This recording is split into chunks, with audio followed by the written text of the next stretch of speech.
révélé, l'incroyable histoire d'un contrebandeur d'OSDEY accent aigu TI, une transformation émouvante, dans un petit village des Alpes françaises, où chaque sommet paraît toucher le ciel et où la neige éclaire les âmes des habitants, se tenait l'histoire de Pierre, un humble vendeur. La vie, pour lui, elle n'était qu'une lutte contre le froid de l'hiver et les affres d'un quotidien précaire. Son père, ancien mineur respecté, lui avait inculqué la valeur du travail dur, mais Pierre voyait sa famille s'enfoncer dans la misère. Chaque sourire sur les visages de sa femme et de ses enfants trahissait une douleur sourde, une inquiétude permanente. Il voulait les protéger, leur offrir un avenir, mais les souvenirs artisanaux qu'il vendait n'apportaient guère le nécessaire. Un jour, son sort bascula, une proposition inattendue émergea des ombres. Des silhouettes mystérieuses, enveloppées d'un charme dangereux, lui offrirent l'opportunité de changer sa vie. Des os de Yéti. Pierre, des abords sceptiques, ressentit une montée d'adrénaline à l'idée d'explorer ce monde obscur. Les légendes du Yéti l'avaient toujours fasciné. Le rêve d'une vie meilleure pour sa famille prit alors forme, les récits des chasseurs de mythes qui devenaient riches. Mais quel prix aurait-il à payer? Alors que ses pensées tourbillonnaient, il observait Albert, son voisin, un ancien héros de guerre dont la droiture était l'étoile polaire de leur village. Les valeurs de loyauté, d'honneur et de respect transparaissaient dans chaque mot, chaque geste d'Albert. Pierre avait tant appris de lui, mais son ambition grandissante l'emportait vers un abîme de choix difficiles. Il commença à trahir peu à peu l'enseignement d'Albert. Une trahison sournoise, particulièrement douloureuse, alors que la communauté, jadis solidaire, était en proie à la division. Une nuit, alors que le vent hurlait à plein poumon, Pierre s'accouda à la table de la cuisine, la lueur tremblotante d'une bougie dansant sur son visage inquiet. Son père, le cœur lourd, lui demanda ce qu'il pensait de son nouveau commerce. Les mots restèrent coincés dans sa gorge. Le regard de son père, entre fierté et déception, lui était insupportable. Ce simple constat se transforma en une tempête intérieure. La quête de richesse, aussi attirante soit-elle, le mena à sacrifier des valeurs fondamentales. Ces jours passèrent trop vite. Les murmures nécessitaient une réponse. Pierre était piégé dans un jeu où il avait déjà perdu. En miroir de son Alma, la communauté trébuchait sur ses changements, les rancunes s'accumulaient. Avant de continuer, je dois vous avertir de quelque chose d'important qui se passe. YouTube a fait des changements dans le système et beaucoup de personnes perdent les notifications des chaînes qu'elles suivent. Si vous aimez le contenu, cliquez sur la clochette et marquez toutes les notifications pour ne pas rater les prochaines vidéos. Et si vous pouvez laisser un like, ça m'aide énormément avec la portée sérieusement, ça fait la différence. Ah, dites-moi dans les commentaires d'où vous regardez. J'ai toujours la curiosité de savoir qui est de l'autre côté de l'écran.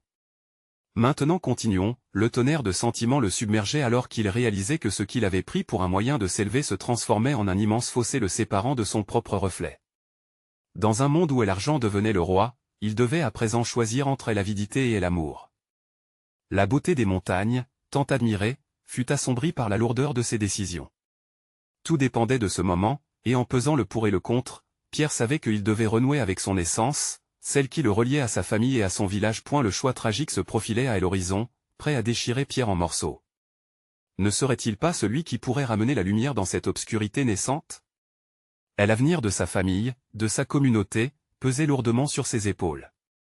Que choisira-t-il? La richesse facile ou la dignité?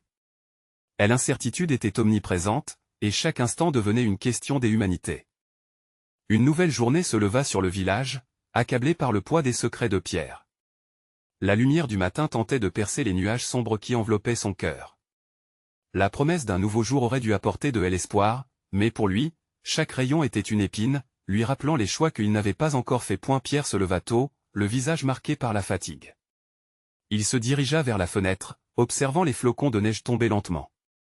La blancheur de la neige contrastait avec les doutes et les tourments qui l'habitaient. Il se remémorait les rires des enfants, leurs jeux innocents dans la neige, et il sourit doucement.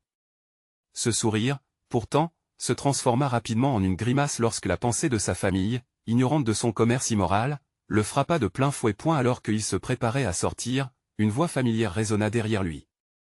C'était Albert. La sagesse du vieil homme émanait de lui comme un halo, et Pierre, bien que hanté par ses propres démons, ressentit une once de répit à sa présence. « Tu sembles préoccupé, Pierre. » « Que se passe-t-il » demanda Albert, ses yeux plongeant dans les entrailles de l'âme de son ami. Pierre hésita. Parler de son projet, c'était comme ouvrir une plaie encore fraîche. Mais face à la sincérité d'Albert, il ne pouvait plus se cacher. Il raconta tout, parlant de cette offre séduisante, des os de Yéti, de la promesse d'un avenir en or. Les traits d'Albert se durcirent. « Tu sais ce que cela signifie » demanda-t-il d'une voix grave, tranchante comme un couteau. « Ce chemin est pavé de trahison, non seulement pour toi, mais pour ta famille et notre village. » La colère s'enflamma en Pierre, mais il se calma rapidement. Il avait choisi cette route, et maintenant il devait en assumer les conséquences. Pourtant, le regard d'Albert, ce mélange de tristesse et de défi, le poussa à réfléchir. « Et si je réussis » rétorqua Pierre, l'angoisse compressant sa voix. « Je pourrais donner tout ce dont il rêve. » Albert, imperturbable, secoua la tête. « De belles maisons et des biens matériels ne remplaceront jamais l'honneur et l'intégrité, mon ami. Qu'est-ce que cette richesse vaut si elle est acquise par la tromperie ?» Ces mots frappèrent Pierre comme une cloche de vérité, résonnant au plus profond de lui. Il se souvint de ses promesses, de ses rêves d'enfant de protéger sa famille avec dignité et honnêteté. Mais la tentation d'une vie meilleure le dévorait chaque jour un peu plus. Leurs échanges continuèrent, chaque mot comme une goutte d'eau sur la pierre de son cœur. Pierre réalisa alors qu'il n'était pas seul dans cette lutte. Les autres villageois ressentaient la même inquiétude, la même pression incessante de cette vie dure qui les accablait. Immanquablement, ils se tournaient vers lui, le voyant comme une lueur d'espoir pour leur propre salut. Alors qu'il retournait vers sa maison, une colère sourde montait en lui, mais c'était celle de la passion et non de la frustration. Il devait prendre une décision, un choix qui marquerait non seulement sa vie, mais celle de tous autour de lui. Le crépuscule s'annonçait, transformant le ciel en une palette de couleurs flamboyantes. Pierre savait que la nuit ne serait pas une échappatoire. Il sentirait les yeux de sa communauté sur lui, scrutant son cœur pour révéler ses intentions les plus profondes. Avec l'écho de la sagesse d'Albert résonnant dans son esprit, il se mit à contempler la possibilité de la rédemption. Pourrait-il détruire ce cycle de mensonges et trouver une autre voie, celle de la réconciliation et de l'honnêteté? Le moment décisif approchait, le monde entier suspendu à la réponse d'un homme aux prises avec lui-même. Alors que le vent hurlait aux oreilles de Pierre, l'angoisse et l'espoir se mêlaient, préfigurant une lutte sans précédent. Quelles alliances pourrait-il bâtir pour renouer non seulement avec sa famille, mais avec son village au bord de l'effondrement? La nuit venue, il sut qu'une bataille bien plus complexe que la simple recherche de richesse l'attendait. La véritable aventure ne faisait que commencer. Quels seront ses choix? Les larmes de l'honnêteté laveront-elles les péchés du passé? La nuit s'était installée, enveloppant le village d'un silence lourd, presque palpable. Pierre se tenait devant la cheminée, laissant la chaleur des flammes réchauffer son cœur hésitant. Les crépitements du feu étaient apaisants, mais dans le creux de son esprit, les doutes prenaient forme et se transformaient en cauchemars éveillés. Le commerce qu'il envisageait le hantait toujours. Chaque cliquetis d'une pièce de monnaie imaginaire résonnait comme un glas dans sa conscience. Et elle revoyait le visage de sa femme, Clara, et celui de ses enfants, Renaud et Lucie, illuminés par des rires innocents. Comment pouvait-il les trahir en échange d'un avenir incertain, construit sur des fondations d'hypocrisie? Une lueur déstabilisée dans son cœur lui chuchotait que le chemin du mensonge n'était qu'un mirage. Mais la promesse d'un soulagement financier le tenait en otage. Soudain, un bruit dans la nuit le sortit de ses pensées. Une silhouette familière se dessina à l'entrée. C'était Clara, les traits marqués par le souci. Elle s'approcha, et ses yeux perçants cherchèrent ceux de Pierre. Une tension palpable emplissait l'espace. « Pierre, ça ne va pas. Je le sens. »« Que est-ce qui te tracasse ?» demanda-t-elle, sa voix douce mais ferme. Il hésita à lui confier ses angoisses, à exposer son dilemme. Mais le regard sincère de Clara fit tomber les barrières qu'il avait mises en place. Comme un ruisseau débordant de ses rives, les mots s'échappèrent de ses lèvres.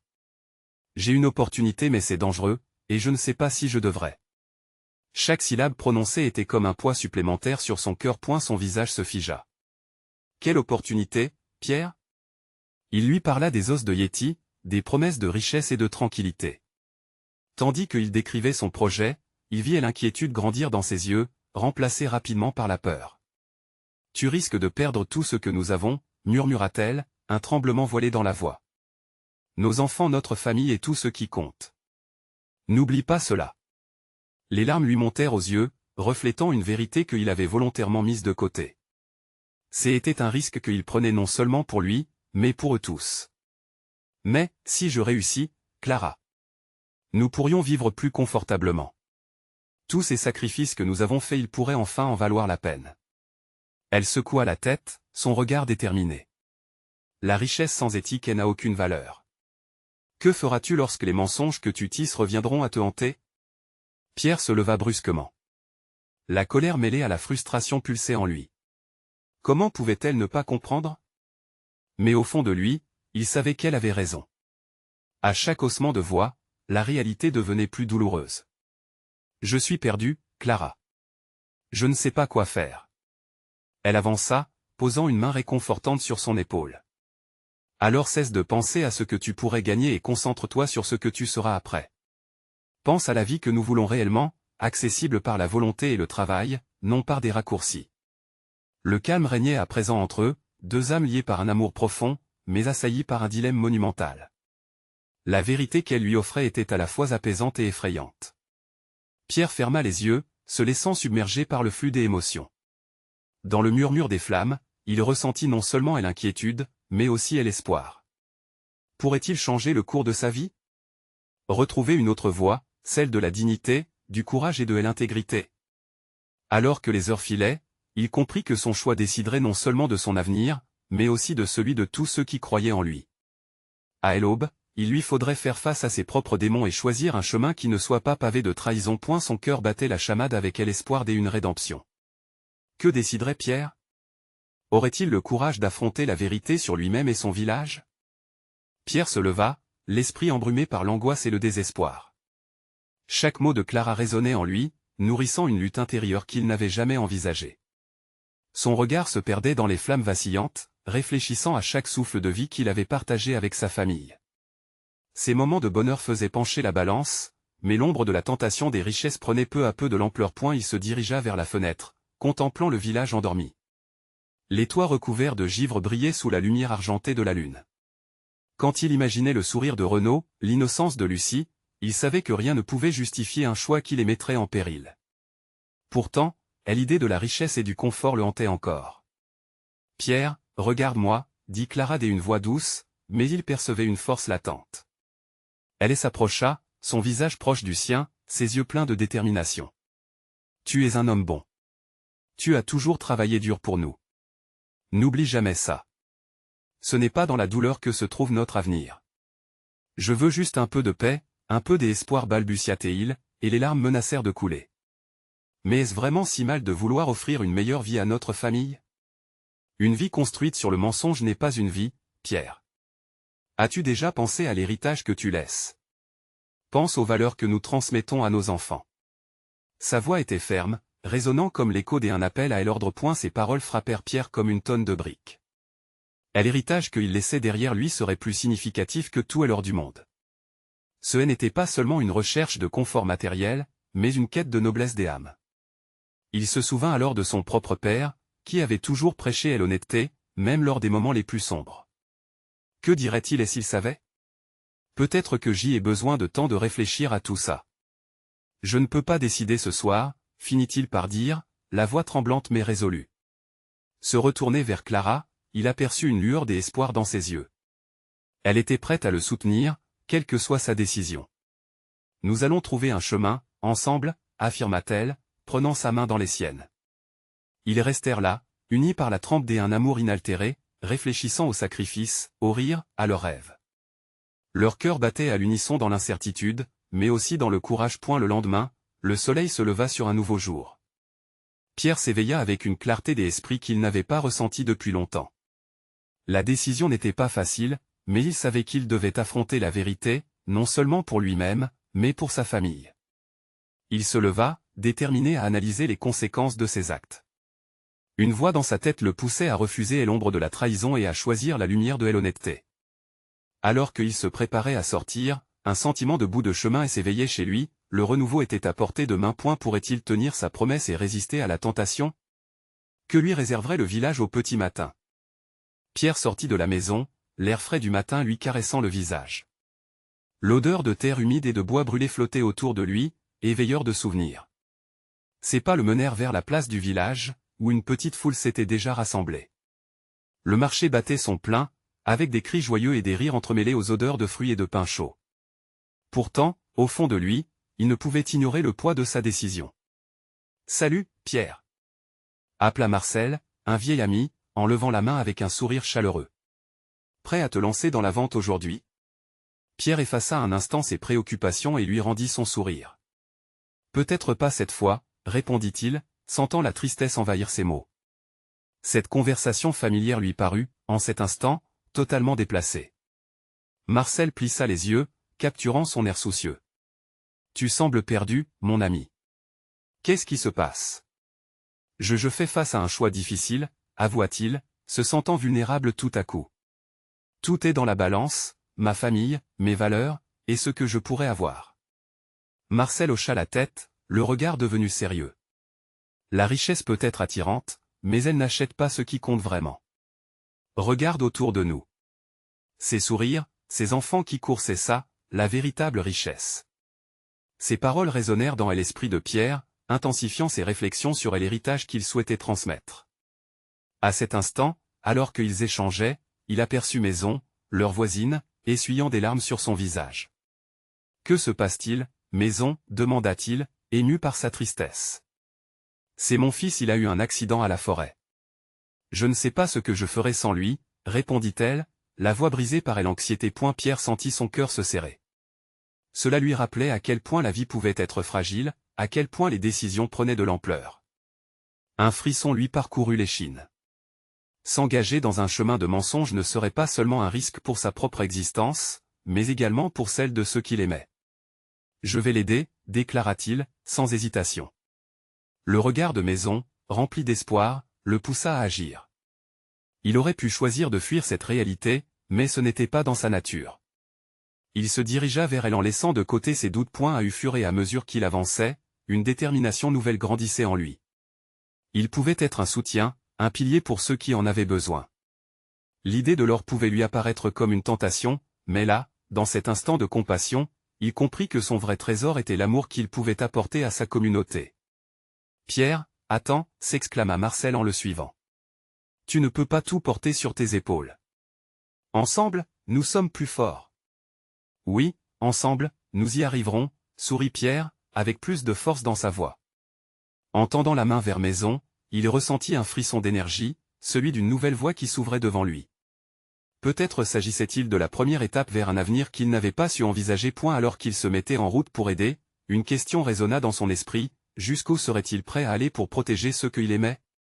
Sa propre transformation était peut-être juste au début, et si tout cela n'était qu'un prélude à une découverte encore plus profonde sur la valeur de la vie? Pierre savait que le chemin vers la forêt serait difficile, mais il sentit une force nouvelle émaner de son cœur, comme pour guider ses pas. Marcel marchait à ses côtés, sa présence rassurante calmant les tourments croissants. Les bruits du marché s'éteignaient peu à peu derrière eux, laissant place à un silence pesant, seulement troublé par le chant des oiseaux et le bruissement des feuilles. À mesure qu'il progressait, Pierre pensa vivement à Maison et à son fils. Que pouvait-il faire pour l'aider? Des souvenirs de son propre fils, François, éveillé par la tristesse de son ami, l'envahissaient. Il se remémorait ses rires, sa joie d'apprendre à grimper aux arbres. « Il faut que je sois là pour eux » se répétait Pierre comme un mantra. « Vous savez où se trouve l'accident » demanda Marcel, sortant Pierre de ses pensées. « Oui, dans la clairière près de la vieille souche » répondit Pierre. C'est là que les enfants jouent souvent. Il se remémorait avec amertume, ayant lui-même averti François des dangers, de ces lieux si enchanteurs mais si trompeurs. Ils continuèrent leur marche, le cœur lourd mais résolu. Arrivés à la lisière de la forêt, la lumière du soleil filtrant à travers les arbres dansait sur le sol, offrant un contraste saisissant avec l'angoisse qui les avait poussés ici. Pierre se dirigea vers la clairière, se concentrant sur le chemin, ses pieds foulant la terre avec une détermination silencieuse. En approchant, il aperçut un groupe de villageois rassemblés autour d'une forme au sol. Un frisson d'angoisse le saisit, et il accéléra le pas, ne se retournant pas vers Marcel. À chaque battement de son cœur, il priait que ce ne soit pas si grave. Une fois arrivé, Pierre découvrit la triste réalité. Le garçon était alité, une jambe blessée, mais conscient. Maison était là, les larmes sur ses joues, mais elle semblait aussi soulagée de le voir. « Pierre !» s'exclama-t-elle, et l'espoir illumina son visage. « Je vais faire ce qu'il faut » déclara Pierre avec assurance, se penchant rapidement vers le garçon. Il posa une main douce sur son front et lui parla avec calme. « Tout va bien aller, je suis là. Nous allons te ramener à la maison. » Marcel s'était joigni à eux, prêt à aider. Son regard était celui de quelqu'un qui, en ce moment, savait à quel point l'entraide était cruciale. Ils discutèrent rapidement de la façon de le déplacer pour ne pas aggraver la situation, des éclats de voix rassurants mêlés de sentiments et inquiétudes. Et l'épreuve rapprocha Pierre des villageois, leur unissant face à l'adversité. Les murmures d'encouragement et d'espoir les entouraient comme une étreinte chaleureuse. Le poids de la souffrance semblait s'alléger sous l'amour et le soutien collectif qu'il dégageait. Tout en procédant avec soin, une révélation émergea en Pierre, sa vie n'était pas faite que de choix égoïstes. En aidant les autres, il retournait à la source de ce qui était vraiment important. Le regard admiratif de Maison et les sourires timides des autres villageois l'inspirèrent davantage. Au moment d'arriver à la maison de Maison, un sentiment de lumière l'envahit. Peut-être que ce n'était pas simplement une question de décider ce qu'il voulait, mais de qui il voulait être. Le chemin était encore long, mais il prenait conscience qu'il pouvait tout faire pour sa famille et sa communauté. En s'appuyant sur cette nouvelle perspective, une question résonna dans son esprit alors qu'il se retournait vers Marcel, jusqu'où pourrait-il aller pour défendre non seulement sa famille, mais toute sa communauté? La route de la transformation n'était pas encore terminée, mais elle prenait une tournure inattendue. Et quand sera-t-il des choix à venir lorsque le passé et le présent s'entremêleront? Pierre entra dans la maison de Maison, le cœur serré. La lumière tamisée éclairait les murs, et les odeurs familières des plats mijotés apaisaient un peu son esprit tourmenté. Pourtant, le visage blême du garçon alitait, le regard de l'inquiétude de Maison, troublait encore son esprit. « Je vais m'en occuper, tout ira bien », murmura-t-il, même si ces mots lui semblaient à la fois puissants et fragiles. Il s'approcha du garçon, qui le regarda droit dans les yeux, comme pour mesurer sa détermination. Ce regard, chargé de peur et d'espoir, résonnait profondément en lui. C'est là qu'il réalisa que le véritable peur n'était pas tant la douleur physique, mais la peur de l'inconnu. « Dis-moi ce qui s'est passé », lui demanda-t-il avec douceur, sa main se posant sur l'épaule du garçon. Sa voix était ferme, mais une tendresse émanait de son être. L'enfant hésita, puis commença à raconter l'accident, ses mots entrecoupés de sanglots. Un moment insouciant de jeu, une chute, la douleur soudaine. Pierre écoutait, chaque mot atteignant comme une flèche de douleur dans son propre cœur. La vulnérabilité de l'enfant lui rappelait celle de son propre fils. Il se rappelait les jours des incertitudes et de peur où François courait dans les bois, insouciant des dangers qui l'entouraient. La culpabilité l'enveloppait. Que se serait-il passé s'il avait pris le temps de l'écouter plus attentivement? À côté de lui, Maison essuyait ses larmes. Sa détresse était palpable, mais au fond, il voyait aussi une force inébranlable. C'était cette force qu'il devait reconnaître et honorer. Ils avaient besoin l'un de l'autre, tout comme la communauté avait besoin de chacun pour avancer. « Que allons-nous faire maintenant » demanda-t-elle, une ombre d'espoir dans sa voix. « Je vais m'assurer que ce garçon reçoive le meilleur traitement » répondit Pierre. « Mais nous ne pouvons pas faire cela seuls. Nous devons demander de l'aide. » Il sentit une énergie nouvelle l'envahir alors qu'il se levait. Le sentiment des unités était une étoile brillante dans l'obscurité, pointant vers une direction claire. Ensemble, ils allaient devoir agir.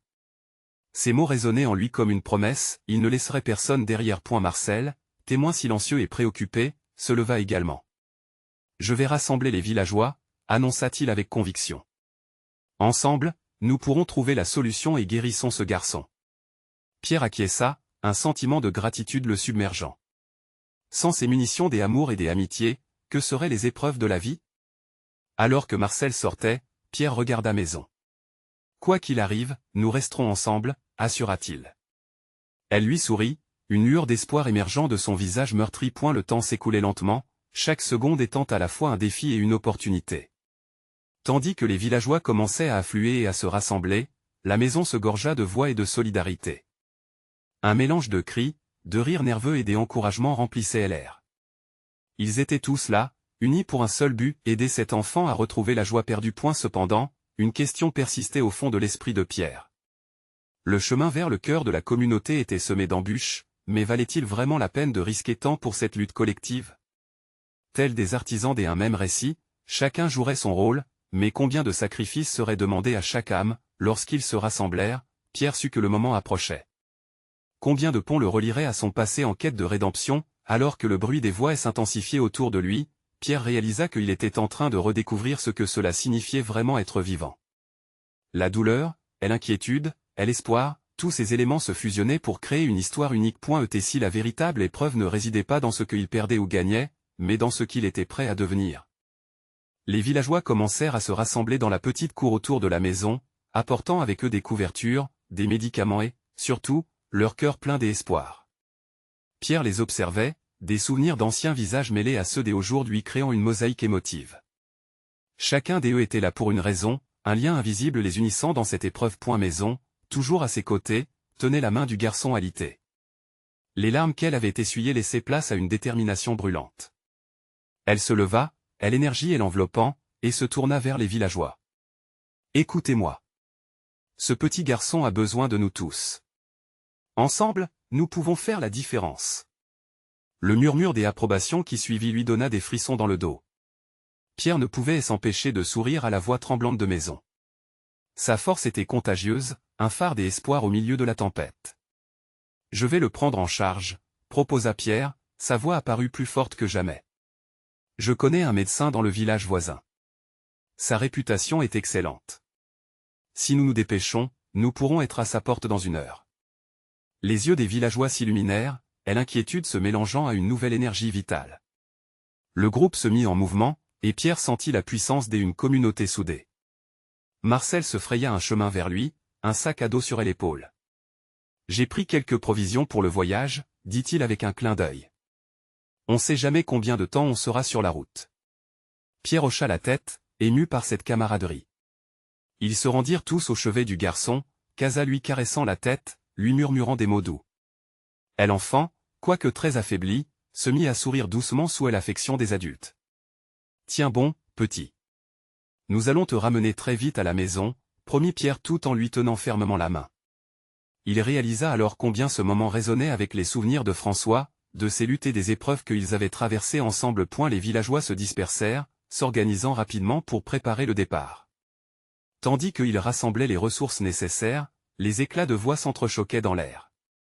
Des rires se mêlaient aux soupirs, aux encouragements, témoignant d'une solidarité qui transcendait les difficultés de la vie quotidienne. Leurs préparatifs en cours, Pierre prit un moment pour respirer. Il invita les pensées à s'installer en lui, en réfléchissant à ce qu'il voulait vraiment accomplir. Chaque pas vers le médecin était plus qu'un simple transport, c'était un voyage vers la guérison, une quête pour l'espoir. Alors qu'ils étaient enfin prêts à partir, Pierre se tourna vers le groupe, son cœur palpitant d'émotion. « Nous allons tous pouvoir le faire. Nous savons ce qu'il en coûte, mais nous savons aussi ce que cela apporte. Ensemble, nous sommes forts. Soyons la lumière dans l'obscurité. » Mais à mesure qu'ils s'éloignèrent, une pensée obsédante l'assaillit. Si cet enfant guérissait, qu'en serait-il de son propre fils, ce perdu entre des choix malheureux? Le poids de ses dimensions dépendait d'un fil fragile, tout comme celui qui unissait cette communauté aux destinées entrelacées. Le chemin sinueux les menait à une intersection, où les rires se mêlaient aux larmes. Pierre savait que le véritable combat résidait dans la façon dont ils allaient avancer, unis mais affaiblis, vers l'inconnu. La question résonnait maintenant dans son esprit, que avait-il vraiment appris de la vie à ce jour? Son cœur pulsait en attente de réponse. L'instant de vérité se rapprochait, et il se demandait, si la guérison de cet enfant raviverait également les espoirs oubliés de sa propre vie. La DLL, quel prix seriez-vous prêt à payer pour sauver un être cher? Les villageois avançaient, déterminés à franchir la distance qui les séparait du médecin. Pierre marchait sur ce chemin étroit, son regard scrutant chaque visage autour de lui. La lumière du jour s'atténuait lentement, laissant place à l'ombre grandissante des arbres. L'air était empreint d'une tension palpable, une promesse de guérison ou une tragédie imminente. Marcel marchait un peu en avant, discutant avec d'autres villageois dans un murmure apaisant. Maison, de son côté, gardait un œil sur le garçon, lui offrant des sourires rassurants. C'était comme si leurs émotions collectives formaient un cordon de force qui les unissait. À chaque pas, Pierre pouvait sentir cette connexion, même avec ceux d'entre eux qui, habituellement, ne s'adressaient presque jamais la parole. Pourtant, dans le fond de son cœur, une chape de douleur persistait. La pensée de son fils, perdu dans ses propres démons, hantait son esprit. Comment pourrais-je mener ce combat pour un enfant que je ne connais pas, alors que je me sens si impuissant face à mon propre fils? Se demanda-t-il. La question le lui tordait l'estomac, lui rappelant à quel point la vie pouvait être cruelle, même au milieu des meilleures intentions. Alors qu'ils avançaient, Pierre se mit à observer les autres villageois. Il vit des visages marqués par des années de lutte, des sourires éclatants dans les moments de joie, mais aussi des yeux tristes empreints de souvenirs douloureux. Il comprit que chacun d'eux avait une histoire, un poids à porter. La vie n'était pas seulement une question de survie, elle était aussi faite de choix, de regrets et d'offrandes. Monsieur Pierre, appela une voix aiguë. C'était Lucie, une jeune fille du village souvent pleine d'énergie. Je peux porter le sac à dos pour toi. Il est trop lourd. Sa détermination faisait sourire tout le monde. Pierre lui offrit un léger sourire en retour et, sans hésitation, lui passa le sac. Ce simple geste illumina la trajectoire de son cœur. Ce n'était pas seulement pour le garçon qu'il marchait, mais aussi pour tous les enfants du village, y compris son fils. Le chemin menait à un pont rustique qui enjambait une petite rivière. Le bruit de l'eau créait une mélodie réconfortante, un apaisement au milieu de l'incertitude. Ralentissons un moment, suggéra Pierre. Prenons le temps d'absorber ce moment. Les villageois acquiescèrent, profitant du répit pour reprendre leur souffle. Ils s'assirent sur le bord du chemin, écoutant le murmure de la nature autour d'eux. La faune et la flore, observatrices silencieuses de leur parcours, offraient un réconfort inespéré. Pierre ferma les yeux un instant, cherchant la force qui lui manquait tant. Les voix de ses camarades, les rires des enfants, tout cela formait une symphonie de vie. Et n'oublions pas pourquoi nous sommes ici, déclara Marcel, rompant le silence. C'est pour elle l'espoir. Pour croire que nous avons le pouvoir de changer notre destin. Ces paroles résonnèrent en chacun, des échos de sagesse transmises de génération en génération. Pierre, touché, ouvrit les yeux, conscient que ce moment était une réalité plus grande que lui. Combien de fois dans sa vie avait-il pris tout cela pour acquis? Combien de fois avait-il laissé le poids de son cœur obscurcir la beauté des petites choses? L'inquiétude pour son fils se mêla à la détermination de sauver ce jeune enfant. Alors que la lumière de la journée déclinait, une nouvelle résolution émergeait en lui. Si les villageois pouvaient se battre pour cet enfant, ils devaient aussi se battre pour son propre fils. Le chemin qui les attendait serait difficile, mais maintenant, il savait qu'il n'était pas seul. Et ne sachant pas quelles épreuves les attendaient, une question brûlait dans son esprit: le véritable combat pouvait-il être celui qui se déroule dans leur propre cœur? La réponse n'était pas encore claire, mais il sentait dans ses entrailles que chaque pas en avant apporterait une découverte. Tandis qu'il se préparait à quitter le pont, une ombre apparut au loin. Pierre plissa les yeux, se demandant si l'inconnu qu'il voyait ferait irruption dans leur quête. Et l'espoir qu'il portait serait-il remis en question, ou serait-ce un tournant décisif dans l'histoire de leur communauté? Pierre et les villageois continuèrent leur marche, l'angoisse et l'espoir dansent dans l'air. La silhouette au loin se précisa, révélant un groupe d'hommes, visages inquiets, se hâtant vers eux. Reconnaissant des amis, une certaine tension s'évanouit. Mais une appréhension subsista, comme un nuage menaçant, au-dessus de leur tête. Rémi, s'exclama Pierre en reconnaissant l'un des agriculteurs. Que se passe-t-il? Les hommes haletants expliquèrent que Maison avait alerté le médecin du village voisin. Malheureusement, il était retenu par une urgence dans une autre localité. Les villageois sentirent un frisson de désespoir autant que celui d'une lutte acharnée. Pierre frappa son poing dans sa paume, le cercle se rapprochant, une décision collective s'imposait. Nous devons l'emmener nous-mêmes à l'hôpital le plus proche. Ensemble, nous pouvons le porter. Un murmure d'approbation traversa le groupe, la détermination s'illuminant dans les regards des villageois comme une flamme qui se ravive. Tout à coup, un sentiment de solidarité inébranlable s'empara d'eux. Ils se réorganisèrent autour de l'enfant, chacun prêt à porter son fardeau, et les mots de Pierre résonnèrent à nouveau dans leurs âmes. Chaque pas que nous le faisons pour l'amour de ceux qui comptent. Dit-il avec force. Les villageois se levèrent, des mains se joignirent pour soutenir l'enfant. Le poids partagé devenait alors moins lourd. À fur et à mesure qu'ils avançaient, chaque pas résonnait avec un but. L'atmosphère se chargea d'un élan palpable, unissant leurs cœurs, chacun s'accrochant à l'espoir d'un meilleur avenir. Ils savaient que cette lutte n'incluait pas seulement cet enfant, mais chacun des leurs, lui y compris. Le chemin sinueux se transformait peu à peu en symbole de renouveau. Alors que le crépuscule s'installait, un chemin de lueur dorée filtra à travers les arbres, illuminant leurs visages. Pierre s'arrêta un instant, contemplant la beauté secourable de la nature qui l'entourait. C'était comme si les montagnes elles-mêmes soutenaient leur quête, faisant écho à son propre désir de rédemption. En marchant, des voix s'élevèrent autour, des murmures, des encouragements, des rires rappelant la puissance d'une communauté unie. Regarde, s'exclama Lucie, pointant vers une petite clairière baignée de lumière. Nous avançons au NS. Les villageois renouvelèrent leur énergie. Au fur et à mesure que l'hôpital se rapprochait, l'espoir forçait le chemin, chaque pas plus résolu, renforçant le lien entre tous. Ces instants simples résonnaient plus fort que toute autre richesse terrestre. Ils pionnèrent ensemble, peu importe les méandres de la vie. Finalement, après des heures éreintantes, les contours de l'hôpital apparurent. Pierre laissa échapper un soupir de soulagement, bien qu'il sache que le plus grand combat était encore à venir. Une fois à l'intérieur, des médecins et des infirmières prévinrent, agissant avec célérité, la scène de la souffrance se transformant en celui de la promesse de guérison. Alors que les villageois attendaient dans le hall, l'anxiété flottait dans l'air, mais une chaleur indescriptible les enveloppait. Pierre, le regard perdu, se souvint des paroles de Clara, dont le soutien résonnait avec force. Il réalisa que cela allait au-delà de la guérison de l'enfant. C'était un rappel des choix qu'il avait à faire dans sa propre vie. Elle devait faire face à ses erreurs. Ce n'était pas seulement une question de lui, mais de ce qu'il représentait pour sa communauté, cette même communauté qui avait fait preuve d'amour et de solidarité dans le moment le plus clair de leur histoire. Les portes de l'hôpital s'ouvrirent enfin.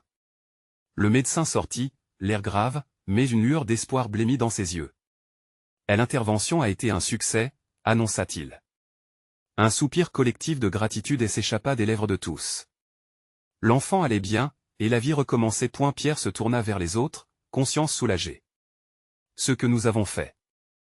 Aujourd'hui, cela prouve que nous sommes plus forts ensemble. Son cœur débordait. Ce chemin avait soigneusement tissé des connexions profondes, elles qui dépassaient ses propres ambitions. Il était temps. Pierre savait alors qu'il devait partager son histoire, renoncer à l'ombre qui l'avait accompagné trop longtemps. Une lumière d'espoir brilla en lui. Répondre à l'appel de la dignité, d'une vie de valeur, n'était pas en vain. Ainsi, dans ce petit village des Alpes françaises, l'histoire de Pierre et de son désir de rédemption s'écrivait d'une nouvelle manière, unissant cœur et communauté, et chaque villageois savait que le véritable trésor résidait dans l'amour partagé, transcendant même la tentation des richesses. Vous devez vous abonner maintenant pour ne pas rater ces histoires émouvantes. Laissez un like maintenant pour nourrir l'algorithme et faire connaître notre communauté. Commentez vos réactions et théories sur cette conclusion. N'attendez pas une seconde de plus pour partager cette vidéo avec au moins 5 amis qui ont besoin d'entendre cette histoire de solidarité incroyable. Chaque petite action compte pour que notre voix soit entendue.